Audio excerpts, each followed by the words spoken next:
All right, Beyond the Gates fans, I watched episode 9 this morning, and I know this review probably won't be up on the channel before 2 o'clock, but if it is, yay. If not, oh well.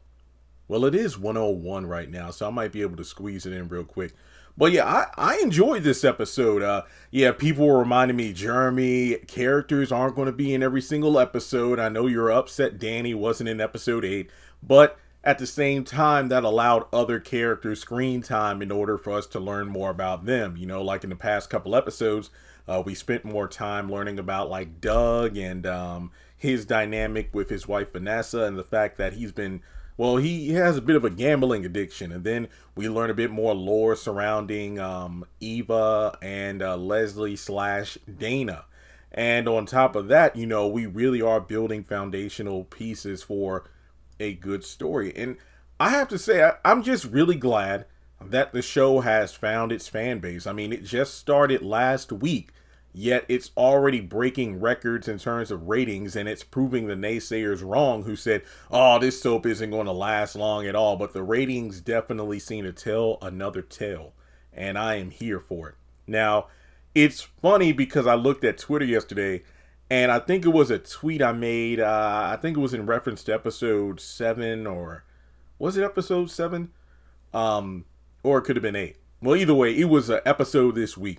And I believe Martin was commenting on the fact, oh, we live in a digital age of, media that's here and gone in like a day. I'm pretty sure everything surrounding Aunt Danny's actions at the wedding is going to be forgotten about by next week. And I said, yeah.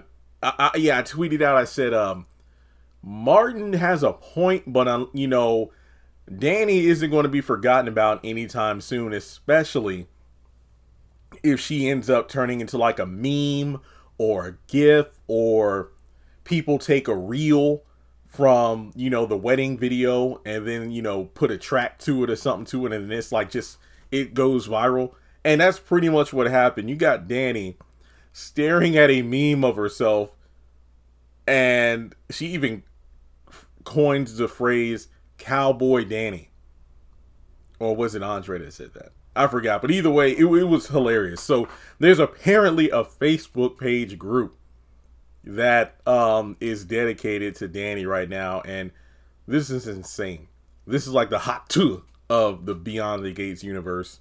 And I find it hilarious. So while she's in the kitchen, admiring the memes, you got Andre, who actually stops by due to the fact that he had left some stuff over there from the previous night or a recent night. And we see Danny on the phone calling someone to come over, ASAP.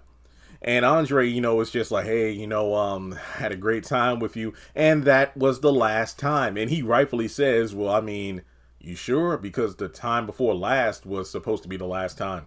But she says, hey, don't just come over here like that, because first of all, you got to leave soon because my daughter should be arriving here any minute. And no more sex. It was fun. We had a good time, but that's it. So then, he asked about the picture. It's like, where'd you get that from? Then she mentions the group. So he asked the question of, so how do you feel about it? She actually likes it due to the fact that this is the new image she has for herself now. It's like, well, it actually kind of makes sense because, up until this point, she's been doing her, best to be, growing up, she would have to be the perfect Dupree. But when that became too much, she struck out and did her own thing. And from there, she became, a famous model. And then after that, she spent the past few decades being a dedicated wife and mom. So now, being that she is unhinged, she loves the fact that even at her age, she is still able to garner a fan base, even though it's for the, all the wrong reasons. So from there, he leaves. In the moment that Andre dips out, you have Chelsea coming over, and you can't help but feel bad. You can't help but feel bad due to the fact that Danny is pretty much latching on to her. And she's basically asking, because she shows her the pictures of memes, and once again, Chelsea's saying how sorry she is, but Danny's like, no. We built this social media thing, and like, you were pretty much programmed to be, live 24/7. So the thing is, I'm moving on from Bill. Like, I know it's hard. I know I acted crazy, but I've gotten out of my system. From now on, it's not about Bill. It's not about Haley. It's not about the pain, the betrayal. I'm moving forward. We're moving forward because from now on, your modeling is going to be top priority. It's going to be you and me against the world, baby girl.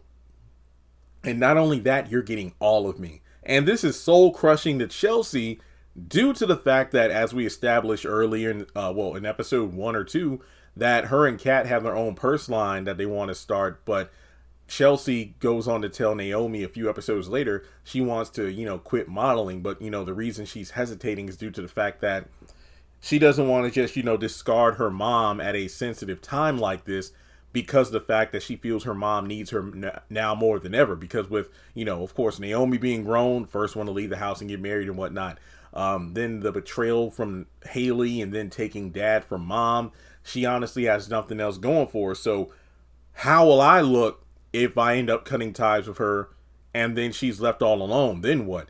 And it's even worse because Chelsea might feel even more conflicted because, what if her mom crashes out again and then she'll blame herself? It's like, oh, if only I had, cut ties with her and whatnot. So this is brutal. It really is brutal. But speaking of the Haley and Bill dynamic, you got Haley wanting to throw a housewarming party, but Haley, this is just like the wedding. Why? Why do you want to do this?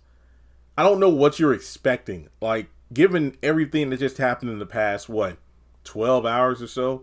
Yeah, because the wedding was last night. This isn't something that's just going to blow over. Especially due to the fact that,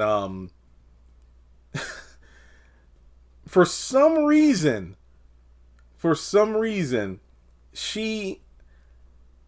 I don't know how Haley said in episode 2 or 3, I'm not that naive to think I'm going to be quickly accepted into the community. It's like, why are you so naive then into thinking that Danny's done the worst and there's nothing more she can do?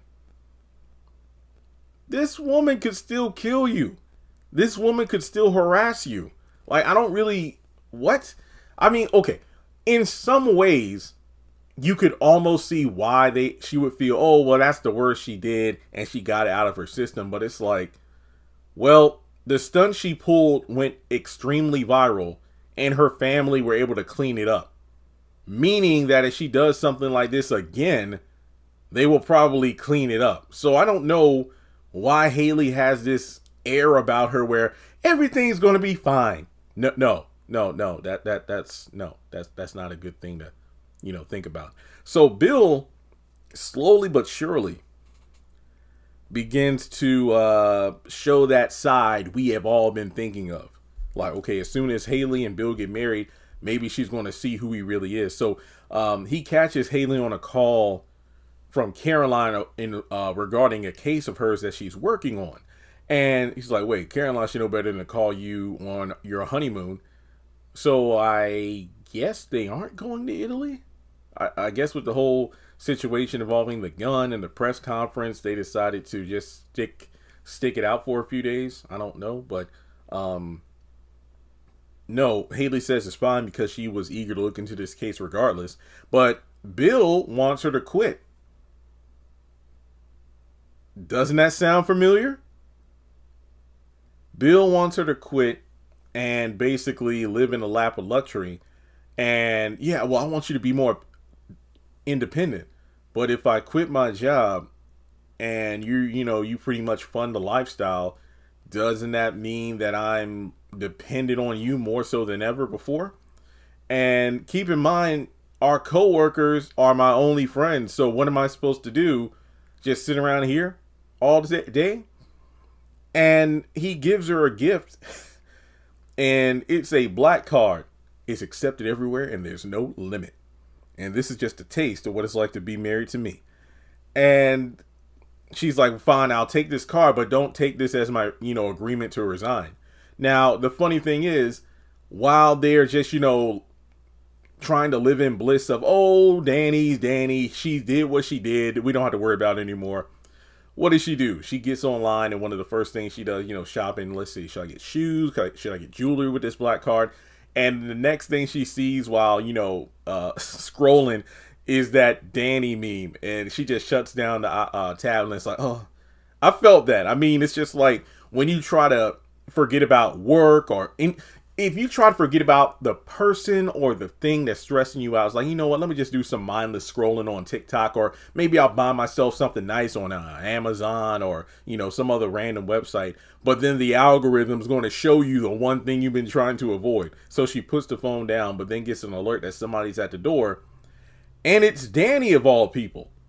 It is Danny of all people. Now, Danny actually has come over to extend a metaphorical olive branch, basically saying, look, I hate you, and I hate that you still exist. But she actually does a good job of remaining composed, of basically chewing Haley out for the betrayal. That's the best way to, sum up the scene. Everything you did in terms of betraying me, my daughter Naomi, and now the fact that you're her stepmom. And she just rips into her, which honestly, it was good to see her get this off her chest, even though the gun thing was a bit much. But she pretty much spoke her piece and said that, look, let's just keep our distance from each other and make the best of it. And then before she leaves, she warns Haley that Bill is eventually going to show his true colors, and you'll find out that you've gotten more than you bargained for. So that's it. And I wish that she would have left a little breadcrumb in terms of, how controlling and whatnot he is, which would have had Haley thinking about the fact that he wants her to quit her, job. Kind of like, basically how Bill made her, or convinced her to quit her career as a model. So that would have been extremely telling, considering the fact that at the end of the episode, Bill has a bit of Danny PTSD. Speaking of Bill, he was upstairs the whole time. He rushes downstairs like, tell me I didn't just hear Danny's voice in here. And then, Haley admits that, yeah, Danny was just here, and she was in her own stern, kind of threatening way, saying that we'll coexist, just keep our distance from each other, and that it's over. And Bill's like, no, don't trust her. It's like, I don't trust her as far as I could throw her out. She says it's over today, but who knows what tomorrow's going to bring.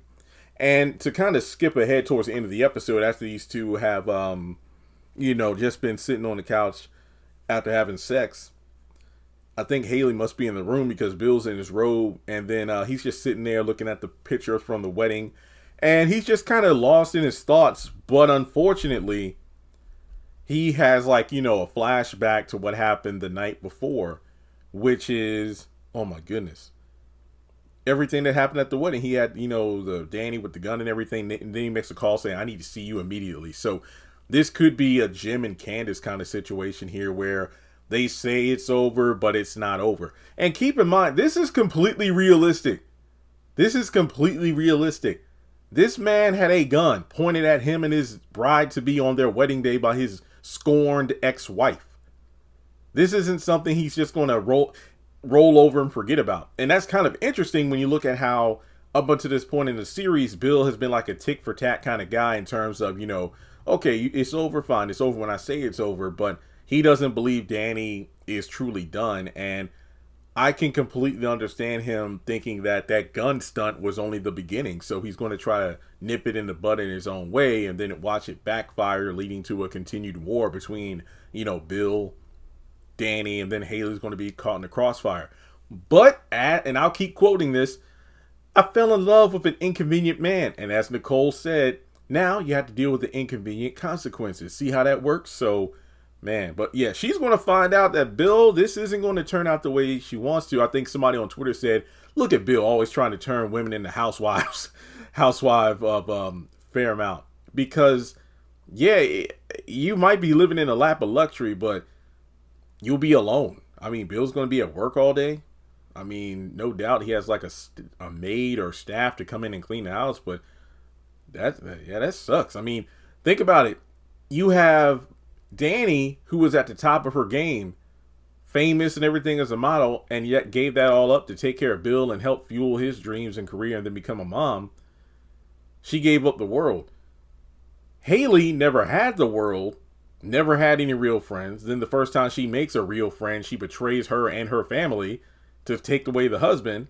And from there, has quote unquote friends in the office. But if she quits her career, then she's just going to be at home alone.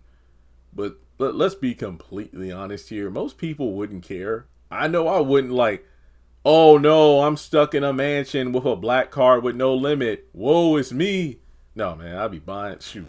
Oh, I wouldn't be buying stuff. I'd be paying stuff off. That's what I would be doing. But yeah, Haley's going to find out. It's like, hey, Danny warned her. But let's get to the rest of the episode here. Because if you think Bill is bad, Martin is no better. And it's funny to me that even though he doesn't want to admit it, you can definitely tell that there is a lot of similarities between Martin and his former uncle by marriage. And that's the fact they are both self-centered, career-driven men who want their partners to pretty much put their entire lives on hold in order to cater to their wants, needs, and desires. And Martin is an asshole. Look, regardless of what a relationship looks like, if it's between people of the same gender or nationality or political background, religion, whatever, I don't care. It is not a good idea to basically silence your partner. Well, heck, this isn't even true of just marriage. This goes to the dating phase or when you're engaged and whatnot. I don't think Martin treats Smitty like a husband. I think Martin treats Smitty as an employee. His feelings, his wants, his desires are made known. He's dismissive. He's closed off. And he just wants Smitty to kind of just roll over and accept that. And that is complete bull crap. So Smitty confronts Martin for shutting him out, in regards to, okay, so what happened to his silent treatment from last night? Because remember, in a prior episode, he overheard Smitty talking with Nicole about his desire to get back into journalism. So he's upset about that. And he's like, well, look, I just need to talk with somebody about it because it's something I'm thinking about. Now, I wouldn't make that decision without, talking to you about it first, finalizing. Basically, Smitty wanted to talk with somebody who would actually listen to him, because let's be real, if he went to Martin with his desire to potentially get back into the working world, he knows Martin would not hear him out, shut him down, and then that's the end of the discussion. So he wanted to speak to a neutral party who could relate to him. It's like, look, I'm about to have empty nest syndrome because within the next year or so, Martin and our kids are going to be out of the house, college or wherever they go in life. So I just put my whole life on hold after we got married to raise the kids after we adopted them. So now it's like, I want to get back into the, field. So yeah, it made sense he would talk to his mother-in-law. So and because again, Nicole can relate because, both of her kids, Martin and Kat, are out of the house doing their own thing. So who better to talk to than someone who can relate to the empty nest syndrome? And Martin is just, like I said, an asshole. But luckily, Smitty stands his ground and goes off, and then he storms out. And I completely agree with how he handled the situation, because I think right before he stormed out, he's at his computer, and what does Martin say? Oh, what are you doing? Filling out another resume? Actually, I'm checking over the article you asked me to look over a couple of days ago. Oh, yeah. Right. Dude, what a jerk. So later on, when Smitty comes back, Martin just basically says how he doesn't want him to work, and he just shuts Smitty completely down. And I mean, like, look, when we got together, basically, like I said, it's hard to really get a grasp on Martin, because did he get married to Smitty because he loves Smitty? Or did he get married to Smitty because it would further his own political goals? Because the article breaking down the character bios for the show, says that he wants to be like the first openly gay black president. It almost feels like Smitty is nothing more than a metric for his political platform. Like, oh, what you're looking at, I'm an openly gay, successful black man from a, refined family, the Duprees. So what better way to show unity than to marry someone of a different nationality? And then we have a blended, a family because we adopted two children who were raising into positive and successful members who will contribute to society. That's honestly what it feels like.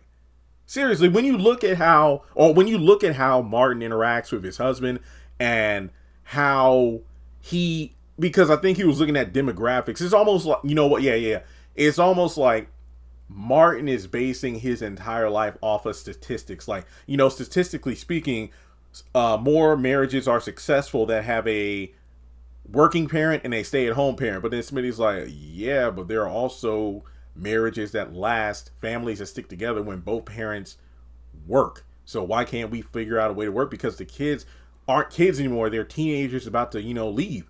And yet again, Martin just shuts it down. Like, no, I don't want you to work. End of discussion. Smitty's like, what the? No. So, hey, if Smitty steps out or leaves Martin, I don't blame him. I don't blame him because he literally is treating Smitty as, well, honestly, worse than an employee when you think about it. hey, at least employees, managers, they want you to work, but honestly, do the job they tell you to do. So basically, Martin wants Smitty to play his position, nothing more, nothing less. And then you wonder why the guy isn't, fulfilled. Because like you said, I'm not going to give up on my dreams just to avoid upsetting you, because it's always about what Martin thinks, what Martin feels, and Smitty is just supposed to take it. Nah. All right. So over at the hospital, Nicole, some of the other nurses, and Ashley's trainer surprised her with flowers because of the just incredible way she delivered the baby on that elevator during her first week with no equipment, and she handled like a boss. Then Derek comes in with flowers as well. And, just as they're about to leave because they want to plan a double date night with Nicole and Naomi and Jacob, because it's been a little while, the trainer actually comes by and says at work, hey, I know you're about to clock out, but there are actually a few things that I could use your help on. So Derek's, oh, it's fine. I'll go to the waiting room and wait. So as he's about to do so, Ashley's excited for the flowers, and Andre, via Nicole, found out about the fact that Ashley got all these flowers. So he sent her like some digital flowers and whatnot, and she was smiling. And I was like, oh, wow. It's like digital flowers. You smile. I bring you real flowers. I get nothing. So throughout the episode, you can tell Derek is slowly but surely becoming more and more unsure about Ashley and Andre being just quote unquote friends. So later on, we see the police station. And like I said, I love how, what do they say? We created 27 different set pieces for the show. So I love that as the episodes roll on, we're getting to see a little bit more of this universe. And this is outside of the gates, if I'm not mistaken. But yeah, Jacob's at his job, and Naomi comes in to check on him, and she can tell something's off. But yeah, he's still upset about the fact that he hesitated and didn't handle things the way he should have at the wedding. But Naomi comforts him, and of course, Jacob mentions that his dad, the chief of police, gave him the same talk that, hey, sometimes you got to think, because not everything is by the book, and some things are more important than that. So, he pretty much tries to move on from it, but he says, hey, you know what, let's go on that double date with Derek and Ashley, get our minds off of it. So from there, we go over to the double. Let's talk about the double date, because we're almost done here. We're almost done.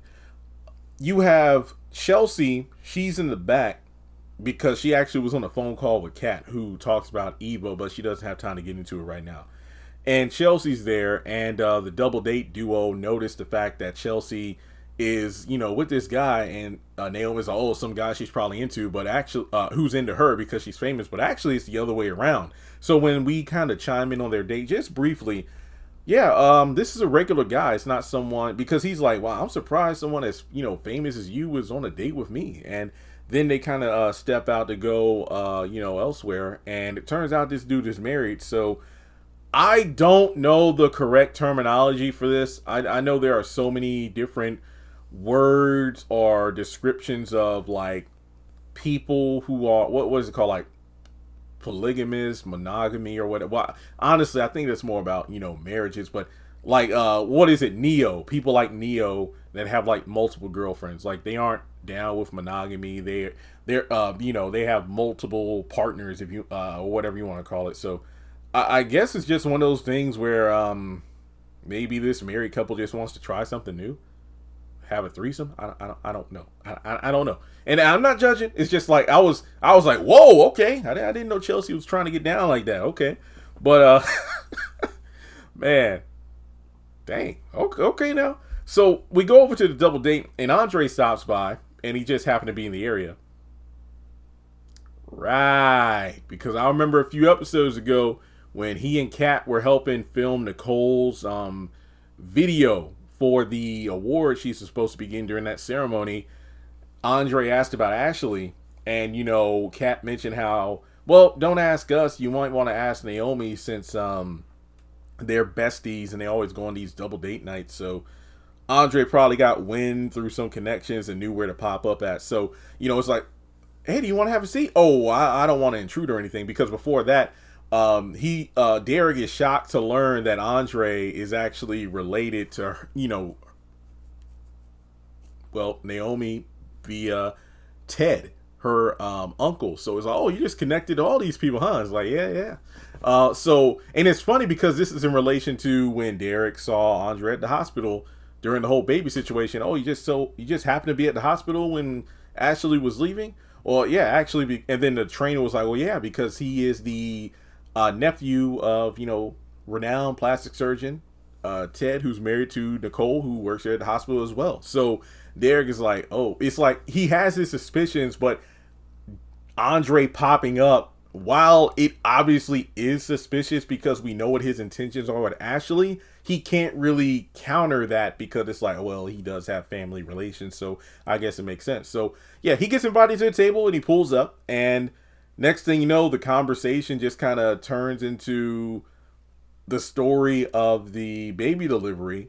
But Derek is kind of uncomfortable because he could see that the more the talking goes on, the more Andre and it was like a tennis game. It's like they were playing back and forth about, oh, well, you kept cool under the pressure. But it's like, yeah, but you did great. I mean, you hadn't done it before and you handled like a pro. And it's like, I was barely holding my composure, but I knew I had to be, brave. And it's funny because they, had a moment about, oh, yeah, well, I can't believe a baby girl is named after the two of us. Yeah, it's really crazy to think about. And he's like, other things like that might happen in the future. And then Jacob's like, well, how? It's not like you're going to see each other all that often, right? And Andre's like, well, miracles have a way of happening more than once, huh? And then they kind of brush over it. Okay, well, anyway. So then after that, Andre gets a ping on his phone like, hey, well, thanks for letting me join in. I got to head out. And Ashley kind of yawns like, oh, I'm ready to head back to my place too. So then it's just Naomi and Jacob, and unfortunately they can't go home because Jacob still has some hours to pull at the police station. But before they leave, Jacob promises Naomi that, hey, let's not forget about our happiness and how lucky we are to be in each other's lives. So after that leads to Andre showing up at Danny's place. She's still got that computer with the meme up. She's just listening to music, dancing in the kitchen. Andre's just gazing at her. I would too. If I was invited. I'm not a creep. And then she lets him in, and then they start going at it. And it's like, wow, so much for this was the last time, huh, Danny? Okay, then. All right. So I believe, just checking my notes here. Oh, yeah, okay.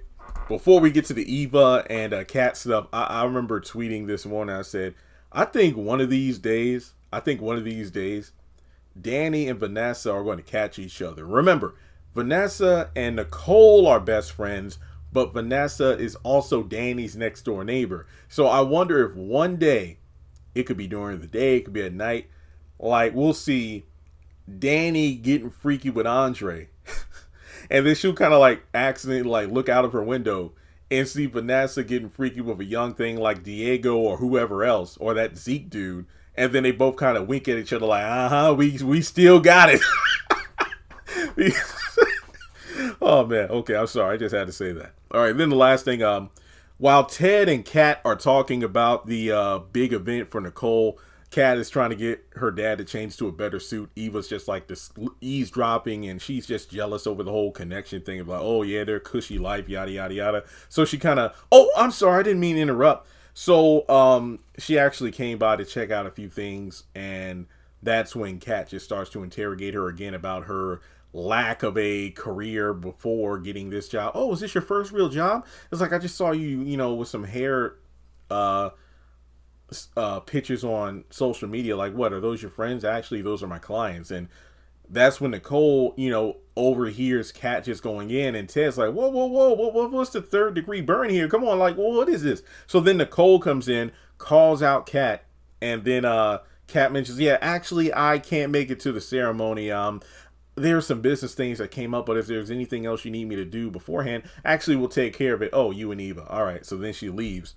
And then that's when she calls Chelsea later on, but Chelsea's too busy with her date to, listen about the Eva stuff. And Eva actually is talking with Ashley and Derek before they left the hospital. And Kat is actually staying behind from the ceremony for her mom to, just kind of follow around Eva and see what's up. So Eva asked about like the new patients and whatnot in the hospital. So we see her back in the office, and I believe she's sending a copy of Nicole and Ted's like video for the award ceremony. And I think sends it to her mom. She's like, would you look at this? And then that's when Kat catches her like, 2 times in one day, huh? And Kat's like, Eva's like, and that's pretty much it. So that's pretty much the episode in a nutshell. Pretty good stuff. Oh yeah, also, wait, maybe I mentioned this in another video, but I'll mention it here. Some people are speculating that, yeah, it's a soap opera. So what if Ted's brother was like a twin brother? Obviously, they look alike. And rather than Dana/Leslie having sex with Ted and conceiving Eva and then feeling discarded, it was actually Ted's brother. Because when you really think about it, we don't know much about Ted's brother, but I think Ted mentioned how Andre reminds him a lot of his brother. You could argue that, kind of like Nicole and Danny, you got one sibling who is the successful by the books kind of person. And then the other child, the younger sibling, or in this case twin, we don't know who's older, Ted or the brother. Maybe it was mentioned, maybe I forgot. But Ted's brother could be a more of the wild child, kind of, playboy kind of a person. And if your brother, what's one of the go-to lines that men use when they try to impress a woman? Hey, I'm a doctor. So imagine if Ted's brother, who maybe, well, this would have had to happen in Maui, right? Maybe Ted, because he went to that medical seminar, maybe his brother went to Maui just to go to Maui, and he was attracted to Leslie/Dana, lied about who he was, and then got busy with her. And then that's why she thinks Ted is the father. That is a interesting twist I could see happening. So Eva, Kat, they would be cousins rather than siblings if I have my family tree stuff right. All right, so that is my episode 9 review. It is 1:34, so I should have this review up right before 2 o'clock when episode 10 drops today. I'll probably just stream that tonight, but like and subscribe, and I'll catch you in the next video.